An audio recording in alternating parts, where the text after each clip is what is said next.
За сөөхүүд иргэдээс мөнгө завшиж сөөхийн төлбөр өндөр байна. Хариуцсан ажлаа олигтой хийхгүй байх гэх шүүмжлүүд иргэдээс ихэрдэг.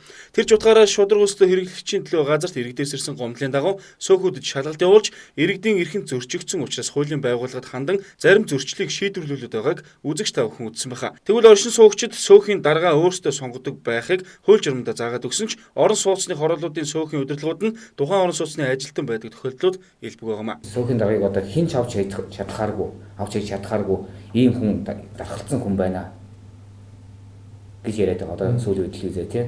Тэгэхээр энэ бол амархан байхгүй. Иргэдэн нэгдэл хурлаа зохион үнэхээр сөөхийн дарга нь ажиллахгүй л байгаа бол тэр иргэдэн зохион байгуулалтаар нэгдэж чадаад хурлаа хийхэд тэр сөөхийн дарга байхгүй болох байхгүй. Гэтэл нэр дурдах юм бол Баян-Монгол хороол зэрэг томоохон орон сууцны хорооллуудын сөөхийн даргууд нь цаанаасаа томилготой хүмүүс байдаг. Оршин суугчдаас хураадаг сөөхийн мөнгө нь юунд зарцуулагдаж байгаа талаар иргэд дутуу төлмөг мэдээлэлтэй байдаг тухай бид өмнө нь мэдээлж байсан.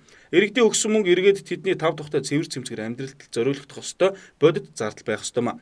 Харин орон сууцны хорооллууд хаагур байрлалтайгаас хамаарч сөөхийн мөнгө нь харилцан адилгүй байдаг тухай мэрэгчний хүн инхүү хэлж байсан юм а. Тухайн сөөхүүд өөрсдийнхөө төлбөрөөр тогтохдоо бодит зардал тулгуурлахгүйгээр тухайн одоо нутаг дэвсгэрийн гэдэг юм уу хийсвэр байдлаар тогтоогдсон. Тухайлах юм бол манайх бол одоо хотын Аз зэрэглэлийн одоо бүсэд байдаг болохоор манай сөөх одоо 50,000 төгрөг байх ёстой ч гэдэг юм. За бүр зайсан орчмод 500 сая төгрөгийн орчим төгрөгийн үнэтэй юм сөөх үтж байна.